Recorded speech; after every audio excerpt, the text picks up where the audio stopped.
नमस्कार, मी मधुरा। आज काय बनवूया या जगातील सर्वात कठीण प्रश्नाचं उत्तर सोपं करायला मी आली आहे। चला तर मग सुरुवात करूया। आज काय बनवूया?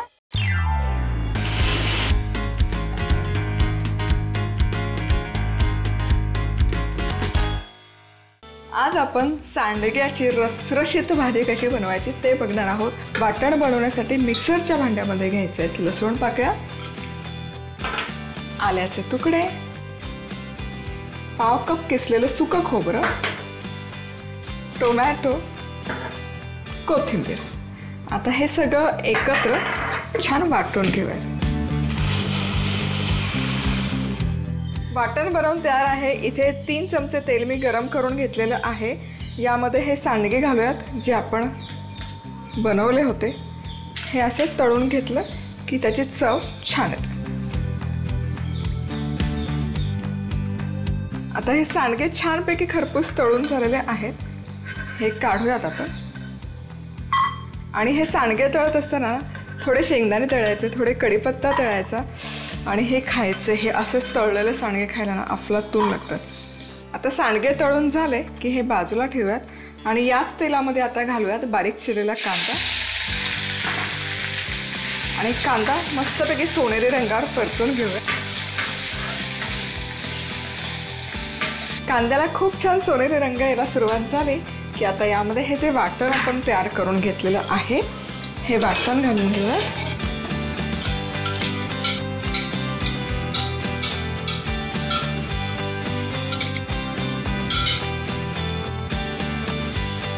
आणि हे आणखी 4 ते 5 मिनिट एकत्र छान शिजवून घेऊया। हे मिश्रण छान परतून घेतलं, व्यवस्थित असं तेल सुटायला सुरुवात झालेली आहे। आता या स्टेजला यामध्ये घालूयात मसाले। सगळ्यात आधी आपण घालतो घरगुती मसाला आणि बॅडकी मिरची रंगासाठी। रंग छान येतो भाज्यांना। चवीनुसार मीठ। आता हे मिक्स करूयात आणि मिनिटभर परतून घेऊया। आता हा मसाला छानपैकी परतून झाला की यामध्ये घालूयात पाणी। गरम पाणी घातलं तर तवंग लगेच येतो भाजीला। आणि हे सांडग्याची ना जरा रसरशीतच भाजी छान लागते, त्यामुळे पाण्याचा थोडासा जास्त वापर मी इथे करते। आणि या रश्श्याला छान एक दणकून उकळी काढून घेऊयात।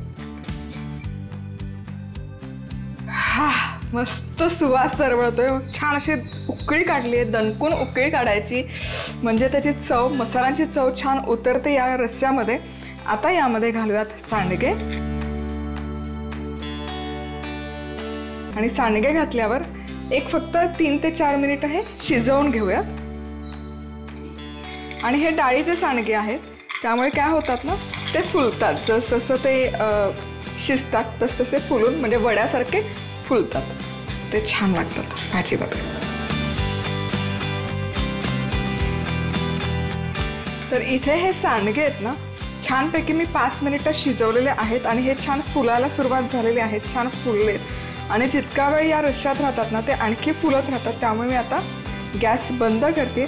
अर्थात हे चणा डाळीचे सांडगे आहेत। मटकीचे जे सांडगे असतात ते शिजायला खूप वेळ लागतो, त्यामुळे तुम्ही शक्यतो या रश्श्यामध्ये घातलं ना की कुकरमध्ये एक शिट्टी काढून घ्या किंवा वाफवून घ्या, म्हणजे मटकीचे सांडगे पटकन शिजले जातात। सांडग्याची भाजी करण्यासाठी लागणारे साहित्य: 4 ते 5 लसूण पाकळ्या, आल्याचे तुकडे, पाव कप किसलेलं सुकं खोबरं, चिरलेला टोमॅटो, कोथिंबीर, तेल, बारीक चिरलेला कांदा, 1 मोठा चमचा मसाला, 1 चमचा लाल तिखट, चवीनुसार मीठ आणि पाणी। लसूण, आलं, सुकं खोबरं, टोमॅटो, कोथिंबीर एकत्र वाटून घ्यायचं। गरम तेलात सांडगे तळून घ्यायचे आणि बाजूला काढायचे। आता तेलात कांदा सोनेरी होईपर्यंत परतून घ्यायचा आणि त्यात तयार केलेलं वाटण घालून 4 ते 5 मिनिटं हे मिश्रण परतून घ्यायचं। तेल सुटल्यावर मसाला, तिखट, मीठ आणि गरम पाणी घालून उकळी काढायची। आता यात आपण तळून घेतलेले सांडगे घालून शिजवून घ्यायचे। झाली आपली सांडग्याची चमचमीत रस्सा भाजी तयार। आज आपण कोकणातली पारंपरिक खापरोळी कशी बनवायची ते बघणार आहोत।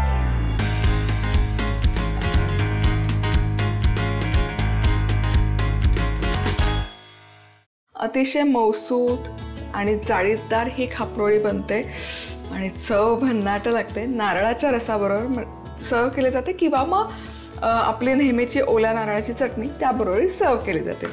सो सगळ्यात आधी आपण याचं पीठ बनवण्यासाठी काय काय प्रोसेस आहे ते बघूया. घ्यायचं आहे 1 कप तांदूळ. मी इथे इंद्रायणी तांदूळ घेतलेला आहे. 1 कपला पाव कप उडदाची डाळ, 2 चमचे चणा डाळ आणि 1 चमचा मेथ्या. सो हे सगळं एकत्र करून 3 ते 4 वेळा स्वच्छ धुवून घेऊयात. इथे डाळ तांदूळ एकत्र स्वच्छ धुवून घेतले की यामध्ये पुरेसं पाणी घालायचं आणि पाण्यामध्ये हे कमीत कमी 5 ते 6 तास तरी आपण भिजत घालूयात. खापरोळीसाठी लागणारे डाळ आणि तांदूळ इथे छान मी सोक करून घेतले आहेत, भिजवून घेतले. साधारण 6 तास झालेले आहेत. आता पुढे काय करायचं, पुढे हे दळून घ्यायचं. मिक्सर असेल मिक्सरवरच दळून घ्या, पण माझ्याकडे आज आहे पाटा वरवंटा.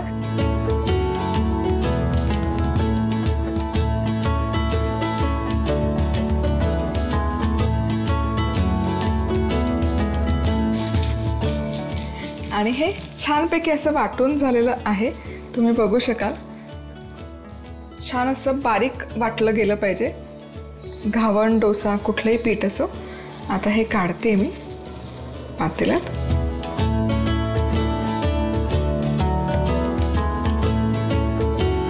तर हे वाटलेलं मिश्रण मी इथे पातेल्यामध्ये काढून घेतलेलं आहे. आता यामध्ये मी घालते मीठ चवीपुरतं. नंतर घातलं मीठ तरी काही हरकत नाही. आणि हळद आणि हे मिक्स करूयात.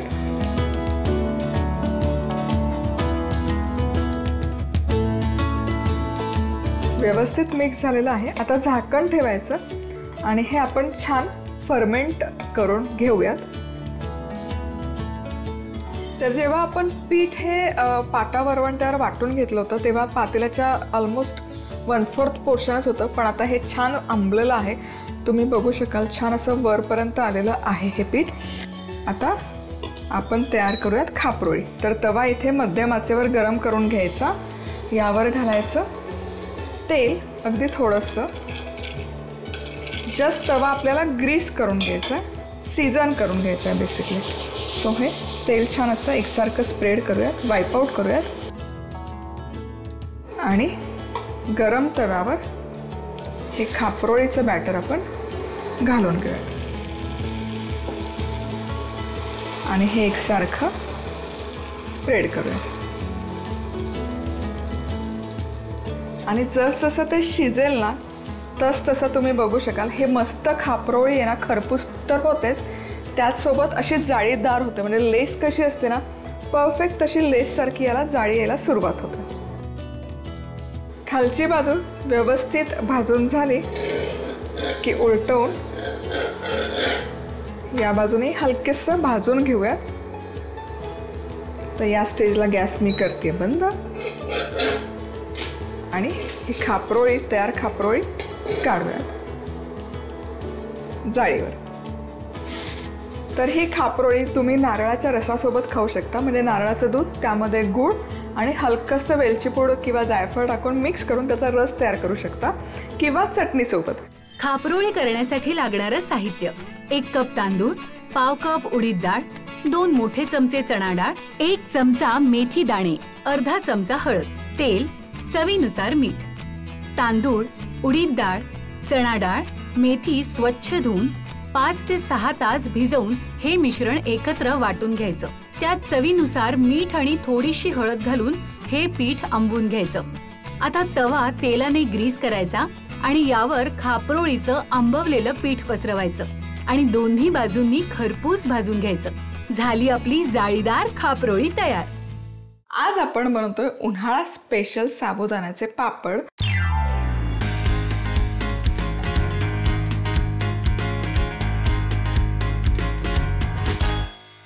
तर हे पापड आपण बनवण्यासाठी ना साबुदाणा भिजत नाही घालणार, मिक्सरला नाही फिरवणार, अजिबात नाही.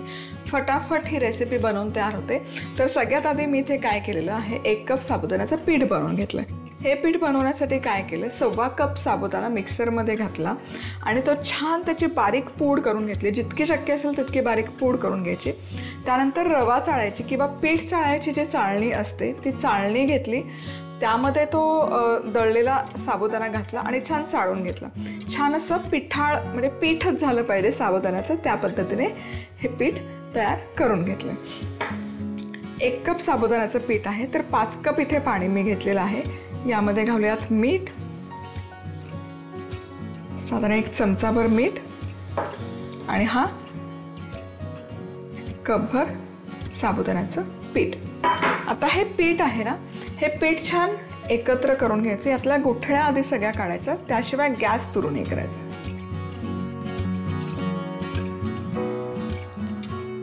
पाणी थंड आहे आणि साबुदाण्याचं पीठ आहे ते पटकन यामध्ये विरघळून जातं, गुठळ्या वगैरे फार राहत नाही. आता गॅस केला आहे मी सुरू आणि मध्यम आचेवर एकसारखं ढवळत हे पीठ आपण शिजवून घेणार आहोत. तर इथे 5 मिनिटं झालेले आहेत. एकसारखं ढवळत मी शिजवते आणि तुम्ही बघू शकाल हलकंसं हे शिजायला सुरुवात झाली आहे, दाटसर व्हायला सुरुवात झालेली आहे. आता हे ना एकसारखं ढवळतच शिजवायचं आहे. ही प्रोसेस करत असताना अजिबात चमचा सोडवायचा नाही, एकसारखं ढवळत राहायचं शिजत असताना. आता 10 मिनिटं झालेलं आहे, हे मी शिजवते. आता या स्टेजला यामध्ये मी आणखी 2 कप गरम पाणी ॲड करणार आहे. सुरुवातीला नाही घातलं कारण कढई तितकीशी मोठी नाही आहे. हे 1 कप आणि आणखी 1 कप पाणी ॲड करणार आहे आणि हे छान शिजवत राहायचं. सो आधी 1 कप घातलं आणि आता पुन्हा 1 कप गरम पाणी घालते. सो टोटल यामध्ये 1 कप साबुदाणा घेतला होता तर 7 कप पाण्याचा वापर करतोय आपण. सो सुरुवातीला 7 कप पाणी घातलं तरी चालेल किंवा जर तुम्हाला कॉन्फिडन्स नसेल तर मग नंतर 2 कप पाणी ॲड करू शकता. पण हे परफेक्ट प्रपोर्शन आहे. कढई फक्त थोडीशी लहान आहे माझी, त्यामुळे मग मी पाणी आधी सगळं नाही घातलं. सो टोटल 7 कप पाणी लागतं जर 1 कप साबुदाण्याचं पीठ असेल तर. आता हे छान याला ग्लेज येईपर्यंत आपण शिजवून घेतो आणि इथे बरोबर आणखी 15 मिनिटं हा साबुदाण्याचं पीठ मी शिजवून घेतलं आणि तुम्ही बघू शकाल एकदम ट्रान्सल्युसंट झालेलं आहे, काचेसारखं असं पारदर्शक झालेलं आहे. आता या स्टेजला मी करते गॅस बंद आणि आता पटापट आपण याचे पापड घालून घेऊया.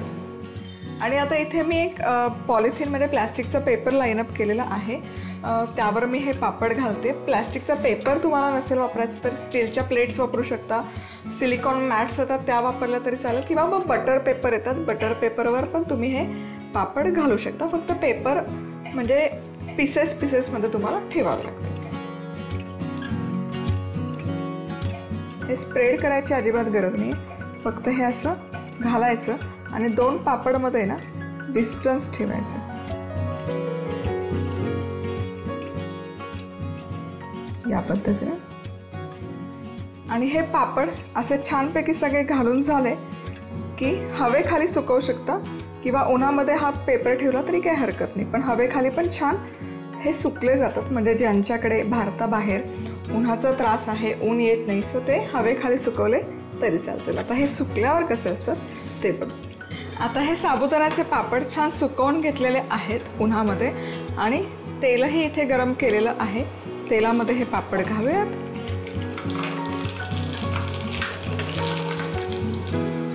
क्या बात आहे. म्हणजे पापडाचा साईज तुम्हाला दाखवते. हा जो आपण आधी घातलेला जो सुकवून घेतला आणि हा फुललेला पापड एकदम ट्रान्सल्युसंट होतात तळूनही.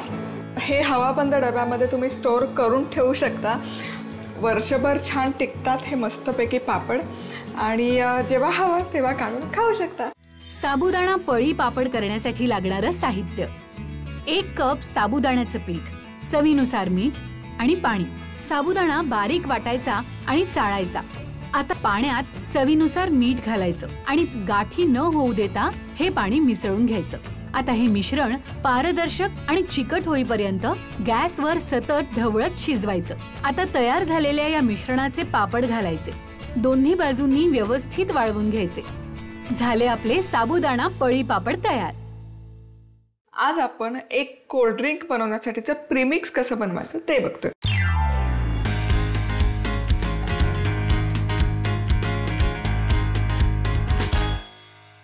मिक्सरचं भांडं घ्यायचं, यामध्ये घालायची अर्धा कप साखर, अर्धा कप मिल्क पावडर, पाव कप यामध्ये मी घालते कॉर्नफ्लॉवर, काजू पाव कप मगज। आता मगज ऐवजी इथे बदाम जरी घेतले तरी चालतील। आणि आता हे सगळं एकत्र एकजीव करून घ्यायचं। आणि आता हे प्रीमिक्स इथे आपलं बनवून तयार आहे, तुम्ही बघू शकाल। प्रीमिक्स बनवून तयार आहे। जेमतेम 2 मिनिटांच्या आत आपलं प्रीमिक्स बनवून तयार होतं। आणि इथे मी दूध गरम करायला ठेवलेलं आहे। 1 लिटर दूध घेतलेलं आहे। यामध्ये घालूयात केशर आणि त्याचसोबत पाव कप साखर। साखर आता घालणं गरजेचं आहे। प्रीमिक्समध्ये साखर जरी वापरलेली असली तरी त्या साखरेचं प्रमाण फार कमी आहे। याचा उद्देश हाच आहे की हे प्रीमिक्स वापरून तुम्ही वेगवेगळ्या चवीचे फ्लेवरचे हे कोल्ड्रिंक्स बनवू शकता। म्हणजे आता इथे मी केशरचं करते, केशर, पिस्ता आणि काजू आहेत, ड्रायफ्रूट आणि केशर। तुम्ही चॉकलेट घालून हे चॉकलेट कोल्ड्रिंक बनवू शकता, गुलकंद रोज सिरप घालून रोज कोल्ड्रिंक बनवू शकता, पान मसाला आणि खस सिरप घालून पानचं कोल्ड्रिंक बनवू शकता, काही सुकामेवा घालून अंजीर कोल्ड्रिंक बनवू शकता। असे वेगवेगळ्या चवीचे कोल्ड्रिंक तुम्ही बनवू शकता। त्यामुळे हा एक बेस आहे। आणि साखर तुम्हाला इथे कमी जास्त प्रमाणामध्ये ॲडजस्ट करावी लागेल। थोडासा खायचा रंगही घालते मी, कारण केशरचा रंग पुरेसा नाही होणार। आणि हे आता दुधाला एक छान आपण उकळी काढून घेऊयात। बॉईल होतं आहे तोवर काय करायचं, तोवर इथे एका जारमध्ये किंवा बाउलमध्ये हे दूध घ्यायचं, साधं दूध रूम टेम्परेचरवरचं। त्यामध्ये हे प्रीमिक्स घालायचं, 2 मोठे चमचे, आणि हे मिक्स करून घ्यायचं। दुधाला छान इथे उकळी यायला सुरुवात झालेली आहे। आता काय करायचं, आता हे जे आपण मिश्रण बनवून ठेवलेलं आहे प्रीमिक्स वापरून, हे मिश्रण आपण यामध्ये घालूयात। हे असं करणं गरजेचं आहे। यामुळे काय होतं ना, गुठळ्या होत नाही या प्रीमिक्सच्या आणि दूधमध्ये ते एकसारखं कंबाईन होतं। तर यामध्येच घालूयात आपण पिस्त्याचे काप, काजूचे तुकडे, थोडे मगज बी आणि बदामचे स्लाइसेस। आणि इथे मी ना रंग वापरला आहे, पण त्याऐवजी हळद जरी तुम्ही वापरली पिवळ्या रंगासाठी तरी त्याची पौष्टिकता पण वाढेल आणि ते अगदी नैसर्गिक कोल्ड्रिंक होईल आणि अजिबात कडवट नाही लागत थोडीशी हळद घातल्यामुळे। आता हे छान आणखी एक 5 मिनिटं शिजवून घेऊयात। सो हे प्रीमिक्स घातल्यानंतर हे दुधाचं मिश्रण 10 मिनिटं छान मी शिजवून घेतलेलं आहे। तुम्ही बघू शकाल ऑलरेडी हे खूप छान दाटसर झालेलं आहे, एकसंध अशी कन्सिस्टन्सी आलेली आहे। आणि जसजसं हे थंड होईल तसतसं आणखी दाटसर व्हायला सुरुवात होते। सो आता हे पूर्णपणे आपण थंड करून घेऊयात सर्विंग करण्यापूर्वी। आता हे मिश्रण पूर्ण थंडगार झालेलं आहे, तुम्ही बघू शकाल छान असं एकसंध झालेलं आहे, एकदम क्रीमी टेक्स्चर आलेलं आहे, दाटसर झालेलं आहे हे दूध आणि जबरदस्त दिसतं आणि चवही भन्नाट लागते याची। आणि जसं मी सांगितलं त्या पद्धतीने तुम्ही हवे ते व्हेरिएशन या दुधामध्ये करू शकता। आता हे दूध तयार दूधही फ्रीजमध्ये 4 ते 5 दिवस मस्त टिकतं, अजिबात खराब नाही होत, पाणी नाही सुटत। आणि जे प्रीमिक्स आपण तयार करून घेतले ते प्रीमिक्स तुम्ही हवाबंद डब्यामध्ये जर स्टोअर केलं तर साधारण 1-3 महिने छान टिकतं। म्हणजे जेव्हा तुम्हाला पटकन कोल्ड्रिंक प्यायची इच्छा होईल तेव्हा दूध गरम करा, त्यामध्ये ते प्रीमिक्स टाका, मिक्स करा आणि शिजवा। पुन्हा भेटूयात अशाच मस्त थंडगार रेसिपीजसोबत। तोवर मस्त राहा, खुश राहा, आनंदी राहा आणि सगळ्यात महत्त्वाचं खात राहा। कोल्ड्रिंक प्रीमिक्स करण्यासाठी लागणारं साहित्य: अर्धा कप साखर, अर्धा कप मिल्क पावडर, पाव कप कॉर्नफ्लॉवर, पाव कप काजू, पाव कप मगज बी, 1 लिटर दूध, केशराच्या काड्या, खायचा रंग, पिस्त्याचे काप, साखर, मिल्क पावडर, कॉर्नफ्लॉवर, काजू, मगज बी मिक्सरमध्ये फिरवून एक जीव करून घ्यायचे। झालं आपलं कोल्ड्रिंक प्रीमिक्स तयार। तयार केलेल्या प्रीमिक्स पासून कोल्ड्रिंक करण्यासाठी दूध गरम करून त्यात केशर, चवीनुसार साखर आणि फूड कलर घालायचा। आता थोड्याशा थंड दुधात प्रीमिक्स मिसळून घ्यायचं आणि हे मिश्रण उकळत्या दुधात घालायचं। त्यात आवडीप्रमाणे सुक्या मेव्याचे तुकडे घालून हे मिश्रण 10 मिनिटं उकळायचं आणि गार करून सर्व्ह करायचं। झालं आपलं कोल्ड ड्रिंक प्रीमिक्स पासून कोल्ड ड्रिंक तयार।